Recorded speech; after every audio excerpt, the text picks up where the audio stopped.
예, 10시 15분 지나고 있습니다. 우리 코스피는 16포인트 올라서 2610선이고요. 중국의 인민은행이 LPR 금리를 0.25%포인트 내렸습니다. 중국의 사실상의 기준금리라고 얘기하는 LPR 금리. 중국은 뭐 여러 정책들을 지금 예고하고 있는 상황이고, 주가는 좀 오르락내리락 합니다. 네, 우리 시장에 대한 궁금증 전략들 오늘 시황 해설에서 주식원탑 김진 이사님과 알아보도록 하겠습니다. 어서 오십시오. 안녕하십니까. 네, 월요일 날 오셔서 주간 우리의 갈 길을 알려주시는 분이죠. 오늘 주제는요. 네, 3분기 실적 시즌이 돌입했고 미국은 이번 주가 가장 중요한 실적 주간이라고 하는데요. 실적 관련해서 미국이나 우리나 반등의 실마리를 찾을 수 있을지 알아보겠습니다. 먼저 미국 주가는 정말 계속해서 최고치 행진을 갑니다. 다만 상승폭이나 이런 거 보면 고점에 대한 부담도 또 있는 것 같아요. 미국 증시 상승세는 신뢰할 만합니까? 네, 일단 우선 결론부터 말씀을 드리면 좀 더 편하게 말씀을 드리면 약간 물반 고기반의 장세인 것 같다라고 우선적으로 좀 말씀을 드리고 싶고요. 지수 자체로만 보면은 되게 폭발적인 상승세는 아니지만 고가 랠리 자체는 흔들리지 않고 있는 모습인 것 같고, 나스닥이 조금 상대적으로 약해 보이는데 이게 좀 특징이고, 그러면 잘못 해석하게 되면은 주도주가 바뀌었나 이렇게 해석할 수도 있는 부분인데요. 근데 실제로 흐름을 보게 되면은 우리가 익히 알고 있는 M7이라고 하는 주식들 있죠. 그런 엔비디아나 빅테크 같은 주식들의 흐름이 조금 상대적으로 부진할 뿐이지, 기본적으로 AI라는 주도주 개념 자체는 아주 견조하게 유지 중에 있는 상황이다, 이렇게 말씀을 드리고 싶습니다. 저는 이 현상을 주도주의 확산이라고 말씀드리고 싶은데요. 최근에 지금 미국 증시의 상승을 이끄는 섹터들을 좀 대표적으로 보면 전력 중심의 유틸리티 하드웨어, 그리고 데이터 센터 내에 들어가 있는 네트워크 하드웨어, 그리고 의료용 AI, 이런 소프트웨어, 이런 종목들이 이제 주가 상승을 이끌고 있는데, 사실 따지고 보면 이 모든 주식들은 다 빅테크와 연관이 되어 있는 기업들입니다. 이런 주식들 다 보면 결국은 빅테크들이 엄청나게 투자를 해서 그거에 대한 반사적인 수혜를 받고 있는 업종이라는 뜻인데요. 소위 낙수 효과. 네. 그죠? 예. 최근에 그 소형 원전 흐름도 되게 좋아지고, 그렇죠. 이게 미국에서부터 막 우리나라 시장까지 영향을 주고 있기는 한데, 이것도 결국은 얼마 전부터 아마존이나 이런 빅테크들이 자신들이 운영하는 데이터 센터의 에너지원으로 SMR, 소형 원자료를 투자하기 시작했다라는 뉴스가 딱 나오면서부터 그때부터 움직이기 시작을 했던 거거든요. 그러니까 미국 증시는 지금 주도주로 포함할 수 있는 종목군 자체의 숫자가 늘어나면서 종목 상승의 흐름이 확산되는 과정에서 지수 랠리가 나타나고 있다, 이렇게 이해해 주시면 좋을 것 같고, 그렇기 때문에 주도주의 기본적인 개념은 바뀌지 않았다, 이렇게 말씀드리고 싶습니다. 원래 미국 주식 같은 경우에도 핵심주로 상반기만 해도 M7 하나만 투자만 했으면 됐죠. 근데 이게 핵심 종목군으로 압축해서 투자하는 게 좋았는데, 지금 현재 같은 경우에는 투자하는 종목의 숫자를 좀 확산시켜서 넓게 폭넓게 투자할 때 조금 더 많은 성과, 좋은 성과로 이어지고 있는 것 같습니다. 네. 조금 더 이제 압축해서 보면 실적 시즌인데요. 미국 실적 시즌은 우려와 기대가 있었는데 ASML은 충격을 줬고요. TSMC는 환호했고, 이후에 이제 넷플릭스 실적도 나왔고, 대체적으로 실적이 미국은 좋게 나오는 것 같습니다. 실적 시즌 관전 포인트 좀 볼까요? 네, 미국 시장 같은 경우가 특히 개별 종목 하나하나만 놓고 보면 실적 1을 중심으로 해서 변곡점이 형성이 되기 때문에 굉장히 중요한 이벤트인 것 같은데요.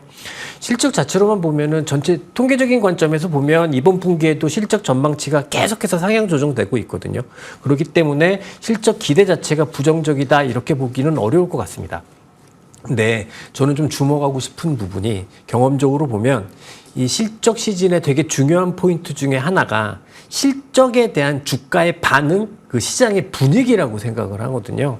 이게 어떨 때 보면은 유독 부정적으로 반응하는 분위기가 있었고, 어떨 때는 굉장히 또 긍정적으로 반응하는 그런 시장 분위기가 있었던 것 같아서, 실적 시즌이 시작되면 초반에 몇몇 개의 종목들을 보면서 이 분위기를 감지하는 게 되게 중요한데, 한 분기를 되돌려서 지난 분기를 생각을 해보면 굉장히 부정적인 반응이 일색이었던 시장이었던 것 같습니다.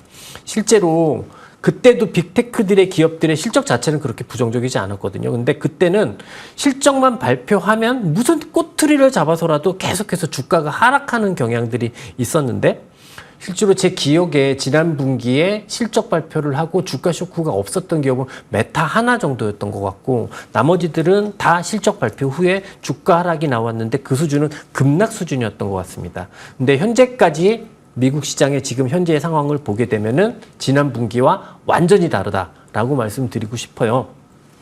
말씀하셨던 것처럼 ASML의 주가 충격이 있기는 했지만 기본적으로 나머지는 대부분 상승 반응인 것 같고요. 대표적으로 지난주부터 지난주까지 발표됐던 은행주가 그랬던 것 같고 지난주 후반에 발표됐던 넷플릭스의 실적이나 의료용 AI 중에서 시가총액이 가장 크다고 하는 시가총액이 한 300조 되는 회사인데요. 인투어티브 서지칼 같은 회사가 보통 그냥 일반적인 수준의 실적 서프라이즈를 냈는데 주가가 다 10% 이상씩 급등을 하더라고요. 그래서 확실히 분위기가 다르다 이렇게 말씀드릴 수 있겠습니다. 그러면 지난 분기와 이번 분기에 이런 차이가 뭐가 있을까? 왜 그런 현상이 나타날까 생각을 해보면 아마도 수급 교란 요인이 사라졌기 때문이 아닌가 싶어요. 지난 분기에는 엔캐리 트레이드 청산이라는 수급적으로 강력한 교란 요인이 발생을 하면서 실적을 발표할 때마다 모든 종목군들이 높은 변동성으로 주가가 하락을 했었었는데 이번에는 이런 수급적 교란 요인이 없다 보니까 실적 발표 이후에 지난 분기에 못했던 거를 뭐 그냥 대신하는 것처럼 만회하는 것처럼 아주 강한 상승이 나타나고 있는 것 같습니다. 이렇게 보면 뭐 실적 자체가 중요한 부분이긴 하지만 기본적으로 이번 분기가 하락의 변곡점이 될 것 같다라는 생각은 아직은 좀 들지 않는 상황이고요. 우리 시장 입장에서 생각을 해보면 아침에 일어날 때마다 이거 어떡하지? 큰일인데? 이런 걱정의 가능성은 예. 그런 분위기는 좀 작다 이렇게 말씀드릴 수 있겠습니다. 네, 이번 주 미국과 한국의 실적 발표하는 표를 잘 만들으셨는데 한 번만 보여주시면요. 네, 저희가 개별 기업 얘기는 안 해서요. 테슬라가 23일 날 실적 발표를 하고요. 미국은 24일 목요일 날 아마존이 있군요. 예, 그리고 우리는 삼성바이오, 그다음에 HD 현대일렉트릭, LX 일렉트릭 이런 쪽은 이제 실적을 좀 보여줘야 되는 거고 목요일 날 SK 하이닉스 그리고 금요일 날 금융주도 실적이 예정이 많이 돼 있군요. 여기 하나 수정 말씀드리는 게 좋을 것 같은데요. 24일 날 아마존 제가 마지막으로 확인을 했을 때 11월 1일로 연기된 거로 제가 확인을 했습니다. 네, 감사합니다. 실적 발표 일정들이 또 변화될 수 있으니까요.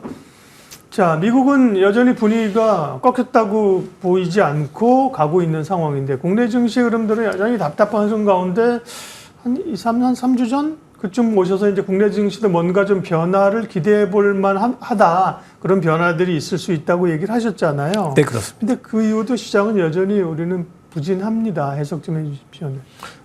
이제 제가 다시 말을 바꿔야 되는 시점이 된 것 같은데요. 네. 예. 그나마 좀 긍정적인 기대가 4분기에 가능하다라고 한 3, 4주 전쯤에 말씀을 드렸었는데 아쉽지만 이 부분은 다시 수정을 해야 될 것 같습니다.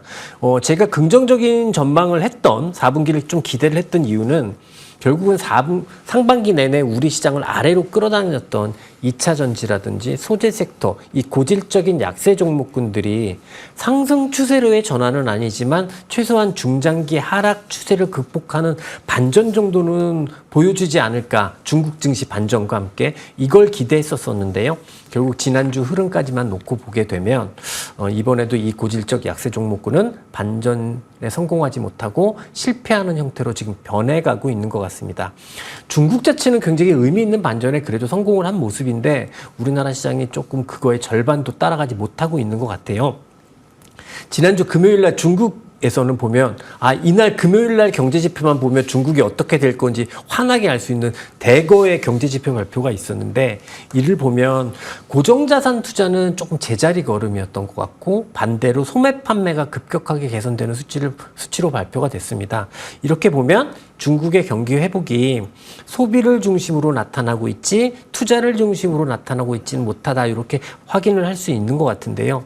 우리나라의 대중국 관련 주식들, 뭐 고질적인 약세 종목들 같은 경우에 보면 주로 중국의 투자와 연관되어 있는 종목들이 대부분이기 때문에 소재 산업재가 대표적이겠죠. 결국은 반전에 성공하지 못한 상황이다. 이렇게 말씀드릴 수 있을 것 같고요. 따라서 시장은 전망해서 잘못되면 바로바로 수정을 해야 되는 거니까 이 관점 자체는 다시 좀 보수적인 관점으로 수정해야 되지 않나 생각을 합니다. 거기에 또 하나가 ASML 실적을 보게 되면 예.